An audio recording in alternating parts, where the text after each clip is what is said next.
Polavaram project ఎప్పుడు పూర్తవుతుందో చెప్పలేమని జల వనరుల శాఖ మంత్రి అంబటి రాంబాబు స్పష్టం చేశారు. పోలవరం ప్రాజెక్టు పూర్తికి గడువు లేదని తేల్చి చెప్పారు. గోదావరి డెల్టాకు ధవళేశ్వరం బ్యారేజ్ నుండి సాగునీటిని మంత్రి అంబటి విడుదల చేశారు. అనుకున్న విధంగానే జూన్ 1న నీటిని విడుదల చేశామని తెలిపారు. పోలవరం ప్రాజెక్టు విషయంపై మాట్లాడిన ఆయన డయాఫ్రమ్ వాల్ కు మరమ్మతులపై మేధావులు తలలు పట్టుకుంటున్నారని తెలిపారు. డయాఫ్రమ్ వాల్ ఎవరి చర్య వల్ల దెబ్బతిందో చర్చ జరగాలన్నారు. చంద్రబాబు దేవినేని ఉమను చర్చకు రావాలని సవాల్ చేస్తున్నానని తెలిపారు. ప్రస్తుత సమాజ అవసరాలకు తగిన విధంగా విద్యార్థులు నైపుణ్యాలు పెంచుకోవాలని రాజ్యసభ సభ్యులు కేంద్ర మాజీ మంత్రి సురేష్ ప్రభు తెలిపారు. నేటి తరం యువత కొత్తగా ఆలోచించి నూతన సంస్కరణలకు శ్రీకారం చుట్టాలన్నారు. విజయనగరంలో మహారాజా ప్రభుత్వ పాలిటెక్నిక్ కళాశాల ఆవరణలో ఏర్పాటు చేయనున్న నైపుణ్యాభివృద్ధి కేంద్రానికి సురేష్ ప్రభు తన ఎంపీ ల్యాడ్స్ నిధుల నుండి 70 లక్షల రూపాయలు కేటాయించారు. ప్రత్యేక రాష్ట్రం ఒక సిద్దిపేట జిల్లాకు వచ్చిందా అని మెదక్ ప్రాంతంపై ఎందుకు వివక్ష చూపించుతున్నారని, మెదక్ ప్రజలు ఏం పాపం చేశారని మెదక్ జిల్లా యూత్ కాంగ్రెస్ అధ్యక్షుడు మహేందర్ రెడ్డి ధ్వజమెత్తారు. జిల్లా కేంద్రంలోని డీసీసీ కార్యాలయంలో యువజన కాంగ్రెస్ జిల్లా స్థాయి సమీక్ష సమావేశం నిర్వహించారు. ఈ కార్యక్రమానికి ముఖ్య అతిథిగా రాష్ట్ర ప్రధాన కార్యదర్శి మెదక్ జిల్లా ఇన్ఛార్జ్ శివరాథోడ్ పాల్గొన్నారు. అనంతరం మెదక్ పట్టణంలోని అసంపూర్తిగా ఆగిపోయిన అభివృద్ధికి నోచుకోకుండా ఉన్న మినీ ట్యాంక్ బండ్ పనులను పరిశీలించారు. బాపట్ల జిల్లా వేమూరు నియోజకవర్గంలో అక్రమ మైనింగ్ పై చర్యలు తీసుకోవాలంటూ మాజీ మంత్రి నక్క ఆనంద్ బాబు గుంటూరులోని మైనింగ్ విజిలెన్స్ అధికారులకు ఫిర్యాదు చేశారు. వేమూరు నియోజకవర్గంలో యథేచ్ఛగా అక్రమ మట్టి తవ్వకాలు జరుగుతున్నాయని, మంత్రి నేరుగా నాగార్జున మొదలు కింది స్థాయి అధికారుల వరకు అందరూ కుమ్మక్కయ్యారని నక్క ఆనంద్ బాబు ఆరోపించారు. కోర్టు తీర్పులున్నా లెక్క లేకుండా తవ్వకాలు జరుపుతున్నారని తెలిపారు. రాష్ట్ర విభజన జరిగి నవ్యాంధ్రప్రదేశ్ ఏర్పడి సరిగ్గా 8 ఏళ్లు పూర్తి అయ్యాయని ఏపీసీసీ వర్కింగ్ ప్రెసిడెంట్ తులసిరెడ్డి అన్నారు. ఈ సందర్భంగా ఆయన మాట్లాడుతూ ఈ 8 ఏళ్ల కాలంలో కేంద్రంలో బీజేపీ, రాష్ట్రంలో టీడీపీ, వైసీపీల వల్ల రాష్ట్రానికి తీవ్ర అన్యాయం జరిగిందని ఆరోపించారు. విభజన సందర్భంగా కేంద్రంలోని కాంగ్రెస్ ప్రభుత్వం నవ్యాంధ్రప్రదేశ్ కు ప్రత్యేక హోదా, ప్రత్యేక ప్యాకేజ్, కడప జిల్లాలో ఉక్కు కర్మాగారం, పోలవరం ప్రాజెక్టుకు జాతీయ హోదా, విశాఖ చెన్నై పారిశ్రామిక కారిడార్, ఐఐటి, ఎన్ఐటి లాంటి 13 కేంద్రీయ సంస్థల ఏర్పాటు ఇలా 25 వరాలు ఇచ్చేదన్నారు. ఇంజనీరింగ్ చదివే విద్యార్థులను ఫీజుల మూతతో 4వ సంవత్సరంలోకి పంపేందుకు కళాశాల యాజమాన్యాలు ఇబ్బంది పెడితే తనకు ఫోన్ చేయాలని అమలాపురం మాజీ ఎంపీ హర్షకుమార్ పేర్కొన్నారు. రాజమండ్రిలోని తన కార్యాలయంలో నిర్వహించిన విలేకరుల సమావేశంలో ఆయన మాట్లాడారు. ఏ విద్యార్థి ఇబ్బంది పడినా తనకు గాని, తన కుమారుడికి గాని, శ్రీరాజ్కి గాని ఫోన్ చేయాలన్నారు. శ్రీ సత్యసాయి జిల్లా అమడకూరు మండలం చినగానిపల్లి ఎస్సీ కాలనీలో తల్లి బిడ్డ ఆత్మహత్యా యత్నం కలకలం రేపింది. తల్లి గౌతమి తేజ్ కుమార్ శ్రీ సాయి కుటుంబ కలహాల నేపథ్యంలో ఆత్మహత్యా యత్నానికి పాల్పడ్డారు. ఈ క్రమంలో వీరిని గమనించిన స్థానికులు ఆసుపత్రికి తరలించారు. దీనిపై పోలీసులు కేసు విచారణ చేపట్టారు. తెనాలి మండలం అంకలకుదురు ఆర్టీసీ బస్సు ద్విచక్ర వాహనం ఢీకొన్న ఘటన జరిగింది. ఈ ప్రమాదంలో చేబ్రోలు మండలం శాకలపాడుకు చెందిన సైనికులు గోపాలకృష్ణ వాసులతో పాటు పార్దు అనే బాలుడు తీవ్రంగా గాయపడ్డారు. సమాచారం అందుకున్న పోలీసులు ఘటనా స్థలానికి వెళ్లి బాధితులను తెనాలి ప్రభుత్వ ఆసుపత్రికి తరలించారు. తిరుమల శ్రీవారిని నటుడు శ్రీనివాస్ రెడ్డి దర్శించుకున్నారు. కుటుంబ సభ్యులతో కలిసి తిరుమలకు వచ్చిన ఆయన వీఐపీ బ్రేక్ ప్రారంభ దర్శన సమయంలో దర్శించుకొని ప్రత్యేక పూజలు చేశారు. దర్శనానంతరం రంగనాయకుల మండపంలో వేద పండితులు వేద ఆశీర్వచనం పలకగా ఆలయ అధికారులు స్వామివారి వస్త్రంతో సత్కరించి శ్రీవారి తీర్థ ప్రసాదాలను అందజేశారు. తెలంగాణ విషయంలో కేంద్రంలోని బీజేపీ ప్రభుత్వం క్షుద్ర రాజకీయం చేస్తుందని, ఎన్నికల్లో లబ్ధి పొందాలని ఢిల్లీలో తెలంగాణ ఆవిర్భావ దినోత్సవ వేడుకలు చేపడుతుందని మంత్రి జగదీష్ రెడ్డి బీజేపీపై నిప్పులు చెరిగారు. సూర్యాపేట క్యాంపు కార్యాలయంలో మంత్రి మాట్లాడుతూ తల్లిని చంపి బిడ్డను బతికించారంటూ తెలంగాణపై విషం కక్కిన ప్రధాని మోదీ ఇయాల బిడ్డ బర్త్డే చేయడంలో అంతర్యం ఏంటని సూటిగా ప్రశ్నించారు.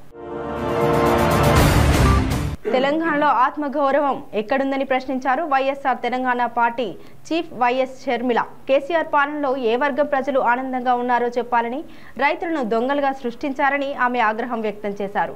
రాష్ట్ర అవతరణ దినోత్సవం సందర్భంగా సత్తుపల్లి నియోజకవర్గం పెనుబల్లి మండలం తాళ్లపెంటలో జాతీయ జెండాను ఆమె ఆవిష్కరించారు. ఉద్యమంలో ఆత్మ బలిదానం చేసుకున్న అమరవీరులకు ఈ సందర్భంగా ఆమె నివాళులు అర్పించారు. జీహెచ్ఎంసీ హయత్ నగర్లో ఏర్పాటు చేసిన గణేష్ విగ్రహ తయారీదారుల సమావేశాన్ని బహిష్కరించిన అనంతరం విగ్రహ తయారీదారులు భాగ్యనగర్ గణేష్ ఉత్సవ సమితి ఆధ్వర్యంలో హయత్ నగర్లోని కర్ణాటి గార్డెన్ నుండి హయత్ నగర్ పోలీస్ స్టేషన్ వరకు నిరసన ర్యాలీ నిర్వహించారు. ఈ నిరసన ర్యాలీలో విహెచ్పి రాష్ట్ర అధ్యక్షులు ఎం రామరాజు, భాగ్యనగర్ గణేష్ ఉత్సవ సమితి కార్యదర్శి రావినూతల శశిధర్, బీజేయూఎస్ ఎల్బీ నగర్ అసెంబ్లీ కో కన్వీనర్లు ఎం వెంకన్న, కె శ్రీధర్ రెడ్డిలతో పాటు పెద్ద ఎత్తున విగ్రహ తయారీదారులు పాల్గొన్నారు. చిలకలూరు మండలం పరిధిలోని తమినాపట్నం గ్రామానికి చెందిన ప్రశాంత్, తెలంగాణ రాష్ట్రం ఖమ్మం జిల్లాకు చెందిన స్పందన వీరిరువురు ప్రేమించుకొని పెళ్లి చేసుకున్నారు. అనంతరం ప్రేమ జంట చిలుకూరు పోలీసులను ఆశ్రయించారు. ఈ సందర్భంగా చిలుకూరు ఎస్ఐ సుధాకర్ రెడ్డి మాట్లాడుతూ, వివాహం చేసుకున్న ఇరువురు మేజర్లు కావడం తల్లిదండ్రుల నుండి అభ్యంతరాలు వ్యక్తం అవుతాయని, తమకు రక్షణ కల్పించాలని కోరుతూ నూతన వధువరులు మిమ్మల్ని ఆశ్రయించడం జరిగిందని తెలిపారు. తల్లిదండ్రుల నుండి అభ్యంతరాలు వ్యక్తం అవుతాయని, తమకు రక్షణ కల్పించాలని కోరుతూ నూతన వధువరులు మమ్మల్ని ఆశ్రయించడం జరిగిందని తెలిపారు. అనంతపురం టౌన్ బ్యాంకుకు జరిగిన ఎన్నికలపై వస్తున్న ఆరోపణల పట్ల అధ్యక్షుడిగా పోటీ చేసిన మహేష్ స్పందించారు. టౌన్ బ్యాంక్ డైరెక్టర్గా పనిచేసిన తాను బ్యాంకు అభివృద్ధికి కృషి చేశామని గుర్తు చేశారు. ఈ నేపథ్యంలో జరిగిన ఎన్నికలపై కొంతమంది తప్పుడు ఆరోపణలు చేయడం సరికాదన్నారు. మాజీ ఎమ్మెల్యే ప్రభాకర్ చౌదరి సహకారంతో అభివృద్ధి చేశామని, కానీ ఎన్నికల్లో గెలుపు కోసం కొంతమంది వ్యక్తులు బెదిరింపులకు కూడా పాల్పడ్డారని ఆరోపించారు. రుణాలు ఇప్పిస్తామంటూ గ్రామాల్లో తిరుగుతూ ప్రజలను మోసగించే ఓ ముఠాను పెద్దపల్లి జిల్లా కమాన్పూర్ పోలీసులు పట్టుకున్నట్లు తెలిసింది. విశ్వసనీయ సమాచారం ప్రకారం కమాన్పూర్ మండలం నాగరం గ్రామానికి చెందిన బుధవారం 6 వ్యక్తులు కారులో వచ్చారు. రుణాలు ఇప్పిస్తామంటూ స్థానికులను నమ్మించారు. 40 లక్షల రుణం కావాలంటే ప్రాసెసింగ్ ఫీజు కింద 15,000 నుండి 20,000 ఇవ్వాల్సి ఉంటుందన్నారు. ఇల్లు, ఇతర ఆస్తుల ఫోటోలు, ఆధార్ నకళ్లు తీసుకుంటామని, 10 రోజుల అనంతరం బ్యాంకు ఖాతాల్లో రుణం సొమ్ము జమ అవుతుందంటూ నమ్మించారు. స్థానికుల సమాచారం మేరకు పోలీసులు గ్రామానికి వచ్చి సదరు వ్యక్తులను అదుపులోకి తీసుకొని విచారిస్తున్నారు. గుంటూరు లాలాపేట పోలీస్ స్టేషన్ పరిధిలోని ఇంట్లో మహిళ హత్యకు గురైంది. లాలాపేటలోని చంద్రముఖి ఫ్యాషన్లో పనిచేస్తున్న 56 సంవత్సరాల వయస్సు గల నేరేల పద్మావతి అనే మహిళను తెల్లవారుజామున గుర్తు తెలియని దుండగులు ఆమె ఇంట్లోకి చొరబడి కాళ్ళు చేతులు కట్టేసి నోట్లో గుడ్డలు కుక్కి అరవకుండా చేసి మొహంపై దిండు వేసి హత్య చేశారు.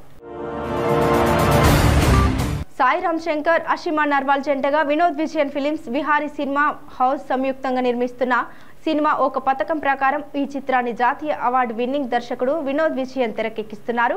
ఈయనతో పాటు మరో 5 నేషనల్ అవార్డు విన్నర్స్ ఒక పథకం ప్రకారం సినిమా కోసం పనిచేస్తున్నారు. విభిన్నమైన కథాంశంతో ఈ సినిమా వస్తుందని, ఇందులో రామ, రావణ తరహా పాత్రల్లో నటిస్తున్నారు సాయి రామ్ శంకర్. తాజాగా ఈ చిత్ర టీజర్ మాస్ రాజా రవితేజ చేతుల మీదుగా విడుదలైంది. AP CM YS Jaganmohan Reddy తన ఢిల్లీ పర్యటనలో బిజీగా గడిపారు. గురువారం మధ్యాహ్నం ఢిల్లీ చేరుకున్న ఆయన సాయంత్రం 4:30 ప్రధానమంత్రి నరేంద్ర మోదీతో భేటీ అయ్యారు. ఆ తర్వాత 5:30 కేంద్ర ఆర్థిక శాఖ మంత్రి నిర్మలా సీతారామన్తో జగన్ భేటీ అయిన సంగతి తెలిసిందే. తాజాగా రాత్రి 8 గంటల సమయంలో ఆయన కేంద్ర జలశక్తి శాఖ మంత్రి గజేంద్ర సింగ్ షెకావత్తో భేటీ అయ్యారు. పోలవరం ప్రాజెక్టుకు ప్రధానమైన డయాఫ్రమ్ వాల్ దెబ్బతినడానికి ఎవరు కారణమనే విషయంపై రాష్ట్ర వ్యాప్తంగా పరిపూర్ణమైన చర్చ జరగాలని తాము నిజాయితీగా కోరుకుంటున్నామని రాష్ట్ర జలవనరుల శాఖ మంత్రి అంబటి రాంబాబు అన్నారు. పోలవరం ప్రాజెక్టు పనులు పరిశీలించి పనుల పురోగతిపై అధికారులతో సమీక్షించిన అనంతరం రాష్ట్ర మంత్రి అంబటి రాంబాబు మాట్లాడుతూ, ఆంధ్రప్రదేశ్కు పోలవరం ప్రాజెక్టు లైఫ్ లైన్ లాంటిదని ఆయన పేర్కొన్నారు.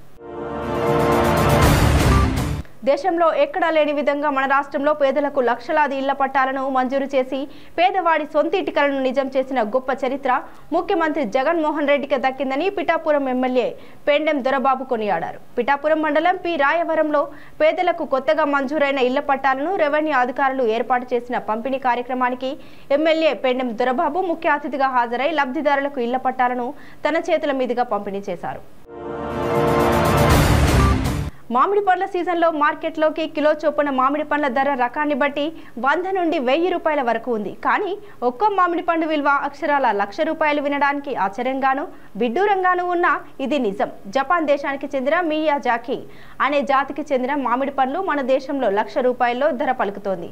అయితే కాకినాడ జిల్లా గొల్లపోలు మండలం చేబ్రోలు గ్రామానికి చెందిన ఓదూరి నాగేశ్వరరావు అనే రైతు తన పొలంలో ఈ మియాజాకి జాతికి చెందిన మామిడి పండ్లు పండిస్తున్నారు. పల్నాడు జిల్లా మాచర్ల సెబ్ కార్యాలయంపై మహిళలు దాడి చేశారు. సారాయి కేసులో ఉప్పుతోల రాజును అరెస్టు చేశారు సెబ్ పోలీసులు. అన్యాయంగా అరెస్టు చేశారంటూ స్టేషన్ పై దాడి చేశారు కుటుంబ సభ్యులు. ఈ దాడిలో ఆఫీస్ ఫర్నిచర్ పూర్తిగా ధ్వంసం చేశారు మహిళలు. చంటి బిడ్డతో స్టేషన్ ఎదుట రాజు భార్య జ్యోతి కన్నీటి పర్యంతమైంది.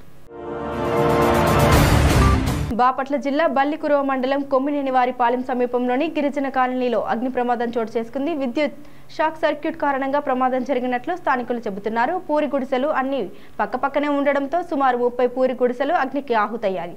అదృష్టవశాత్తు ఈ ఘటనలో ఎవరికి ఎటువంటి ప్రాణాపాయం లేనప్పటికీ ఆస్తి నష్టం జరిగిందని గిరిజన వాసులు వాపోయారు. స్థానికులు మంటలను ఆర్పేలోపే గుడిసెలు పూర్తిగా కాలిపోయాయి. తాడపల్లిలో 2 సెల్ ఫోన్ దొంగలను అరెస్టు చేశారు పోలీసులు. కర్ణాటకకు చెందిన లారీ డ్రైవర్ పాషా ఫిర్యాదు మేరకు పోలీసులు విచారణ చేపట్టారు. హైవేపై ఆగి ఉన్న లారీల డ్రైవర్లు, క్లీనర్లను బెదిరించి సెల్ ఫోన్లు దోచుకునే యువకులు సెల్ ఫోన్లు అమ్మేందుకు బైపాస్ వద్ద సంచరిస్తుండగా అనుమానంతో అదుపులోకి తీసుకుని విచారించారు పోలీసులు. తిరుపతి నుండి కరకంబాడి వెళ్లే దారిలో ఒక్కసారిగా మంటలు చెలరేగాయి. కారులో ప్రయాణిస్తున్న 2 భార్యాభర్తలు సురక్షితంగా బయటపడ్డారు. సమాచారం అందుకున్న అగ్నిమాపక సిబ్బంది ఘటనా స్థలానికి చేరుకొని మంటలను అదుపు చేశారు.